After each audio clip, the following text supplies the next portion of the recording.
कुदरत की बरकतें हैं खजाना बसंत का, क्या खूब क्या अजीब ज़माना बसंत का। दोस्तों जय हिंद, सत श्री अकाल, आदाब। मेरा नाम है शादाब और सभी देशवासियों को बसंत पंचमी की हार्दिक शुभकामनाएं। एक तरफ तो आज बसंत है और बसंत के साथ साथ देश में बजट भी आया है। बसंत के साथ साथ बजट भी है, तो बसंत की भी बात होगी, बजट की भी बात होगी और तमाम अहम मुद्दों पर चर्चा होगी। चर्चा के लिए हमारे साथ स्टूडियो में मौजूद हैं प्रोफेसर सुमति यादव, जो कांग्रेस नेता हैं। बहुत बहुत स्वागत है सर आपका। धन्यवाद जी। बसंत पंचमी की भी हार्दिक शुभकामनाएं आपको। आपको भी हमारी तरफ से। तो बसंत जिस तरीके से माना जाता है कि इस देश में बहारें लेकर आता है, तो बजट भी क्या बहार लेकर आया है? बजट ऐसी कुछ बात लेके नहीं आया। बजट तो केवल जो है हमारे यहाँ जो टैक्स पेयर हैं वो 2 करोड़ लोग हैं, तो उन पर कुछ फर्क भी नहीं पड़ता है। 1,50,000 रुपए से जो टैक्स पेयर हैं उन पर कोई फर्क नहीं पड़ता है। जिन पर फर्क पड़ता है बाकी देश के जो है लोगों पर, उनके लिए बड़ी निराशा हाथ लगी है। जी। ये पार्लियामेंट में खड़े होके बयान दिया गया था कि 2022 तक किसान की आमदनी दूनी कर देंगे। आज उसके ऊपर एक शब्द नहीं है इस बजट में। तो आप ये मान लीजिए ये केवल और केवल सरकार जुमले फेंकती है। तो अब की बार जो है, हाँ, राहत दी है, लेकिन कुछ क्या कहना चाहिए, चुनिंदा लोग हैं उनको राहत दी है। मतलब बाकी आपका निशाना ये है कि पूंजीपतियों के लिए बजट बना है। पूंजीपतियों के लिए बजट बना है वो तो एक बहुत बड़ी बात हो गई जो है आप कह रहे हैं। मैं ये कह रहा हूँ कि जो ये कल से ढिंढोरा पीटा जा रहा है ना, चैनल गला फाड़ फाड़ के चिल्ला रहे हैं, अरे मोदी साहब ने ये कर दिया, मोदी साहब की ये प्लानिंग वो प्लानिंग। मतलब इवन ये मान लो वित्त मंत्री का नाम लेने में भी उन्हें शर्म आ रही है।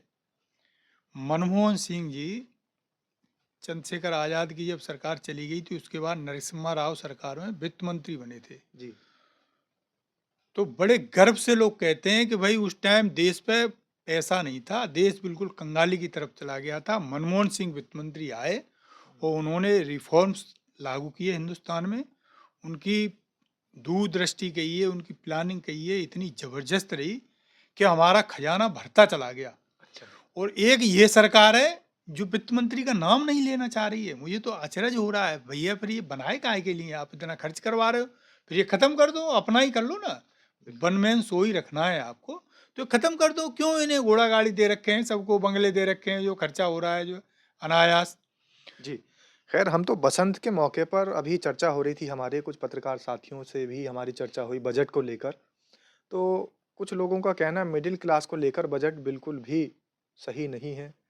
खैर, हमारे एक दोस्त हैं, हमारे पत्रकार साथी विपिन बेबाक, जब उनसे बातचीत की कि बजट को लेकर आपका क्या मानना है? तो वो कह रहे हैं बजट बहुत अच्छा है। मैंने कहा जी आप कैसे कह रहे हैं बजट बहुत अच्छा है? कह रहे हैं भैया अगर मैंने बजट को खराब बताया तो भारतीय जनता पार्टी हजारों करोड़ रुपया तो इसी में खर्च कर देगी बजट को अच्छा बताने के लिए, प्रचार प्रसार के लिए, इसलिए बस अच्छा बता दो। ये तो ऐसे लोग हैं। अब आप देखिए, कुंभ में सुबह घटना घटी थी, जी। तो उन लोगों की शिनाख्त नहीं हो पाई। सरकार उस घटना को दबाई रही और दोपहर में संतों के ऊपर फूल वर्षा करवाई। वो संत उनमें से एक, जिनका जमीर मरा नहीं है, जिंदा है, शंकराचार्य, जी। कह रहे हैं कि तो ये कैस वो जो आप जो पुष्प वर्षा बता रहे हैं, तो वो लाशों के ऊपर ये हुई थी श्रद्धांजलि के लिए हुई है या पुष्प वर्षा वो उत्साहित वाली पुष्प वर्षा थी? नहीं नहीं, जो पानी में अटखेलियां कर रहे थे कुछ लोग जो है, जी। उनके ऊपर पुष्प वर्षा हुई थी। मतलब ओह! आप ये देखो, एक तरफ तो ये कहते हैं कि ये पूरा प्रदेश नहीं, पूरा विश्व हमारा परिवार है। हमारे गांव में ये रिवायत है जी। कि हमारे मोहल्ले में नहीं है, दूसरे मोहल्ले में भी कोई गमी हो जाती है जी। तो हमारे यहाँ खाना नहीं बनता है। हमारे पिताजी जो है, माने आप तो अभी मुक्तेश्वरानंद की भाषा बोल रहे हैं। जैसे अभी मुक्तेश्वरानंद ने कहा था कि योगी आदित्यनाथ ने झूठ बोला और उन्होंने हमसे छिपाया कि लोगों की मौत हो गई। उन्होंने ट्वीट करके कहा कि ये सारी बातें जो है वो अफ़वाह है, अफ़वाहों पर ध्यान ना दें। तो सनातन धर्म के जो साधु हैं या सनातन धर्म के जो समाज के लोग हैं, वो किसी की मृत्यु के बाद भोजन नहीं करते हैं और स्नान भी नहीं करते हैं। सूतक लग जाता है, ऐसा कुछ कहा था। वैसे ही भाषा आप भी बोल रहे हैं? उन्होंने वो कोई ऐसे ऐरे-गहरे संत नहीं है, वो एक शंकराचार्य हैं और बद्रीनाथ जैसी धाम हमारी जो है वहाँ के शंकराचार्य हैं। तो उन्होंने बड़ी गंभीर बात कही है। वो राजनीति के नाम पे जो है कोई ऐसी बात नहीं कह रहे, वो राजनीति के नाम पे वो बात कह रहे हैं जो मतलब एक तरफ देखो, एक तरफ तो योगी जी जो है संत होने का ढोंग कर रहे हैं और दूसरी तरफ ऐसे राजनीतिक दांव पेच चल रहे हैं जो है, जो राजनीति को भी शर्मा रहे हैं। लेकिन सुमति जी, अभी मुक्तेश्वर आनंद का भी एक फ़ोटो वायरल हो रहा है, भारतीय जनता पार्टी की आईटी सेल बराबर अखिलेश यादव के साथ वाला फ़ोटो भी वायरल कर रही है। तो भाई वो किसी पार्टी से कहाँ बंधे हुए हैं? भाई जब वो उस टाइम की सरकार उनकी बातें नहीं सुन रही थी, तो वो उस सरकार के खिलाफ खड़े थे। तो वही तो अब जो कह रहे हैं शंकराचार्य जी, वो यही तो कह रहे हैं कि ये हमारा काम नहीं है कि हम सरकार का बखान करें। हमारा काम ये है कि सरकार जो जुल्म ज्यादती कर रही है लोगों पे, उसकी हम खुल के मुखालफत करें। तो वो बता रहे हैं कि आपकी क्या व्यवस्थाएं हैं। जी, शंकराचार्य की कोई निजी दुश्मनी है क्या योगी जी से? कोई बिल्कुल। दुश्मनी नहीं है, तो वो तो उनकी कमी गिना रहे हैं, वो कमी गिना रहे हैं इसलिए वो आईटी सेल उनके पीछे पड़ जा रही है।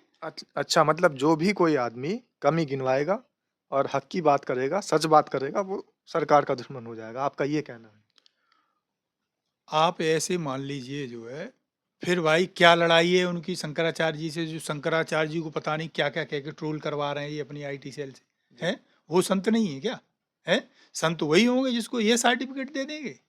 तो ये तो क्या कहा जाए, अभी चर्चा कर रही थी आप बजट पे, तो हम तो बजट पे ये कहना चाहेंगे, हमारे यहाँ 60% खेती किसानी से जुड़े हुए लोग गाँव में रहते हैं। अच्छा, केवल ये जो बजट का स्लैब है, आप इससे संतुष्ट हैं?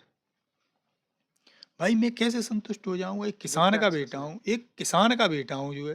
हमारी तो आमदनी इतनी नहीं है, हमारी तो हम कह रहे हैं चलो हम तो आमदनी होगी तो आयकर टैक्स उसकी पता है फुल फॉर्म क्या है? आयकर टैक्स। तो हमारी आमदनी तो इतनी करो कि हम पे टैक्स लायबिलिटी बन जाए। हमारी तो आमदनी इतनी नहीं है भाई जो है। हम तो कह रहे हैं किसान टैक्स देने के लिए तैयार है। केवल और केवल आप ये कर दो कि जो वो पैदा करता है उसकी अच्छी रेट दिलवा दो उसे। उस पे सरकार ने कहीं ज़िक्र नहीं किया है। अब फिर आप वो एमएसपी की बात करेंगे?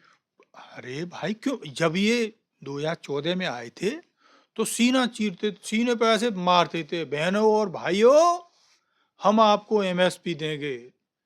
ये कांग्रेस स्वामीनाथन आयोग की रिपोर्ट ने लागू नहीं करवाई है, ये नरेंद्र भाई दामोदर दास मोदी ये लागू करवाएगा।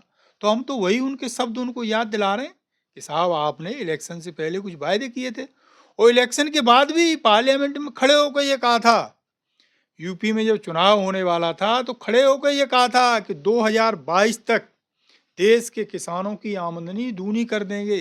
अब उस पर जिक्र भी नहीं किया इन्होंने, तो ये तो कितने बड़े जो है ढोंगी हैं, कितने बड़े प्रपंच रचते हैं, आप इसी से अंदाजा लगा लो। और आप हमसे चाह रहे हो कि हम उस बजट की तारीफ कर दें? देखिए, भारतीय जनता पार्टी के जो लोग हैं, वो सरकार के बजट को समझा रहे हैं कि इस बार मिडिल क्लास के लिए शक्तिपुंज की तरह से बजट इस बार लॉन्च हुआ है, पेश हुआ है। मैं वही कह रहा हूँ, केवल और केवल 2 करोड़ लोग हैं। 2 करोड़ में से तो आप मान लीजिए कम से कम जो है 50 लाख ऐसे लोग हैं कि लाख 2 लाख रुपए वो तो पर डे ऐसे ही खर्च कर देते हैं जो, तो उन पे क्या फ़र्क पड़ रहा है भाई जो है? उस 2 करोड़ में से आप मान लीजिए मिनिमम मैं कह रहा हूँ कम से कम 50 लाख लोग ऐसे होंगे जिनके घर में 4-4 गाड़ी खड़ी है, हैं? जिन पे ड्राइवर है, जिनके ऑफिस में भी एसी है, घर में भी एसी, उन पे क्या फ़र्क पड़ रहा है लाख 50 हज़ार से? मान लो चलो आपकी बात मान ली मैंने जो 1.5 करोड़ लोगों का फ़ायदा कर दिया। भाई हमारे देश की पता है आबादी कितनी है? जी। हम 150 करोड़ के आस-पास हो गए हैं। तो ये तो 1% मतलब आप ये देखो 1% लोगों की बात कर रहे हो आप। वोट तो चाहिए आपको जो है ये छाती पीटते हो कि हम विश्व की सबसे बड़ी पार्टी हैं, विश्व का सबसे बड़ा हमें जनमत मिला हुआ है। बिल्कुल लेकिन है। बात कर रहे हो आप 1% लोगों की। विश्व की सबसे बड़ी पार्टी तो है, इसमें कौन-सा शक है? तो अरे बड़ी पार्टी है तो फिर विश्व के सबसे बड़े तबके को एड्रेस तो करे। फिर किसानों की बात करे वो जो है। फिर 1% लोगों की बात क्यों कर रही है? वो पार्टी जो है जो ये दम भरती है, ऐसे सीना ठोंकती है जो है, तो फिर वो आम आदमी की जो भाई 60% खेती किसानी से जुड़े हुए लोग हैं, उनकी बात क्यों नहीं कर रही वो पार्टी? क्या दिक्कत आ रही है उस पार्टी को जो है? उनकी बात करनी चाहिए, उनकी बात करी होती तो हम भी तारीफ कर देते। हमारी कोई दुश्मनी हो रही है क्या? आप हमारी कह कोई रहे हैं आप कह रहे हैं 1 करोड़, 1.5 करोड़ को फ़ायदा पहुँचा रहे हैं, लेकिन महाकुंभ फिर मैं जा रहा हूँ, वहाँ पे तो 10 करोड़, 20 करोड़, 30 करोड़ लोग एक साथ वहाँ पर आस्था की डुबकी लगा रहे हैं। देखिए, ये लोगों की भावनाओं से खेलते हैं। ये लोग ऐसे हैं। मतलब अमृत स्नान का लाभ ले रहे हैं, तो वो भावना से खेल रहे हैं। एनजीटी की एक रिपोर्ट आई थी श्रीमान जी, जी। जरा आप पढ़ लीजिए। एनजीटी की रिपोर्ट ये कह रही है कि यमुना जी का पानी, यमुना जी और गंगा जी जहाँ दोनों मिलती हैं, वहाँ पानी इतना प्रदूषित है कि यदि लोग इसमें स्नान करेंगे तो ये उनके स्वास्थ्य के साथ खिलवाड़ है। उसमें तो तो अमित ये शाह भी देश के गृह मंत्री स्नान करके आए, योगी जी भी करके आए अपने कैबिनेट के साथ, संगम में। भाई, ये ऐसे लोग हैं जो है, कोरोना का दृश्य याद कर लो, उसी गंगा के किनारे इतनी लाशें गड़ गई थी, जिन्होंने वो फोटो शूट करके उस पर डाल दिए थे ना, जो है जी। पता है उनके साथ, पत्रकारों के साथ क्या व्यवहार किया था, जो है। तो इनकी उस पर मत जाओ आप, जो है ये बड़े, क्या कहना चाहिए, बेशर्म लोग हैं। तो इन्हें जन सरोकार से कुछ लेना देना है ही नहीं। अभी आप चर्चा कर रहे थे, केवल बजट में 1% लोगों को इन्होंने एड्रेस किया है, वो एक स्टेट को एड्रेस किया है, केवल बिहार की इन्होंने चर्चा करी है उसमें। जी। भैया, अब बिहार में, अब फिर तुम्हें जाके वोट लेने, इसलिए बिहार की चर्चा कर दी बिहार में तुमने, जो इलेक्शन है। है। अब ऐसे ही देख लो, एक तरफ योगी जी छाती पीट रहे हैं कि हमने 100 करोड़ लोगों के लिए व्यवस्था करी है, 100 करोड़ लोग आ जाएं, और आप देख लो दूसरी तरफ, जो है, मतलब आप मान लीजिए, एक एक गाइडलाइन है WHO की कि यदि कोई आप इवेंट कर रहे हैं, जी। तो यदि कोई मेडिकल इमरजेंसी आ जाती है, तो इसके लिए आपको यहाँ इतने एम्बुलेंस रखने पड़ेंगे, इतने बेड का हॉस्पिटल होना चाहिए। उसका 1% भी इन्होंने कहीं फॉलो नहीं किया है। 100 करोड़ का इंतजाम बताया जा रहा है, 100 अरे, करोड़ का इंतजाम कर कित रखा है। फिर आप पता कर लो जरा, कितने बेड का वहाँ टेम्परेरी हॉस्पिटल बनाया है इन्होंने, कितने एम्बुलेंस लगाए इन्होंने, कितनी फायर फाइटिंग की व्यवस्था करी है इन्होंने। ये इनके दावे केवल, जैसे चुनाव में ये जुमले फेंक देते हैं, जी। ऐसे ही ये जुमले फेंक के निकल लेते हैं। ये 100 करोड़ का इंतजाम था, तो वहां तो अब तक आप आपके ही हिसाब से मान लेते, आप दावा कर रहे हैं कि अब तक 20 करोड़ लोग ना आए, फिर ये अफरा तफरी क्यों मच गई? भाई, मैंने कोई प्रोग्राम करा रहा हूं, तो मैं बड़ी जिम्मेवारी उससे लोगों को आमंत्रित करता हूं। एक तरफ तो आप कह रहे हो, जो है, कि आप आइए, आपके लिए व्यवस्था है, दूसरी तरफ व्यवस्था फेल हो जा रही, तो फिर तो सीधी सीधी क्यों ना आपके ही खिलाफ FIR दर्ज हो, क्योंकि आपने जानबूझ के ये षड्यंत्र रचा, जो है, कि हम बुला लें लोगों को, फिर यहाँ ऐसा माहौल बना दें कि लोग दब जाएं, कुछ जाएं, मर जाएं, जो है। तो यदि ऐसी बात है, तो हम तो ये मांग करेंगे साहब, जो है, देश के राष्ट्रपति से, जी। कि इनके खिलाफ FIR दर्ज कराई जाए और इनको तत्काल हिरासत में लिया जाए, क्योंकि ये आज भी ऐसे दावे कर रहे हैं कि हमने व्यवस्थाएं, आपने व्यवस्थाएं कर रखी थी, तो फिर ये घटना कैसे घटित हो गई? जी। तो कुछ लोग तो दावा कर रहे हैं कि मुख्यमंत्री को नैतिकता के आधार पर इस्तीफा दे देना चाहिए, लेकिन कांग्रेसी नेता का कहना है इस्तीफे के साथ-साथ उनके ऊपर केस दर्ज होना चाहिए और उनको जेल भेज देना चाहिए। इतना बड़ा काम हुआ और दावे सारे खोखले नजर आए। अब वहाँ पर ग्राउंड ज़ीरो पर स्थिति क्या है? आखिर 24 मृतकों के फ़ोटो जो वहाँ पर शिनाख्त के लिए लगे हैं, तो क्या सिर्फ़ 24 लोगों को ही वहाँ पर दिखाया गया है कि उनकी मौत हुई है या फिर सच्चाई कुछ और है? ये तो आने वाले समय में पता लगता ही रहेगा, सच सामने आता ही रहेगा। तब तक के लिए आप कमेंट के माध्यम से अपनी राय रख सकते हैं कि आखिर महाकुंभ में जो कुछ हुआ, क्या वो सरकार जो दावे कर रही है 24 लोगों की मृत्यु की, वो सही है? दूसरी बात, बजट से आप क्या समझते हैं? जो ये बजट पेश हुआ, क्या आम आदमी के लिए है या फिर जैसे कांग्रेसी नेता बता रहे हैं कि सिर्फ़ 1% लोगों को इस बजट में सुविधाएँ दी गई है? अपनी राय के माध्यम से हमें अपना मत ज़रूर बताएँ। धन्यवाद।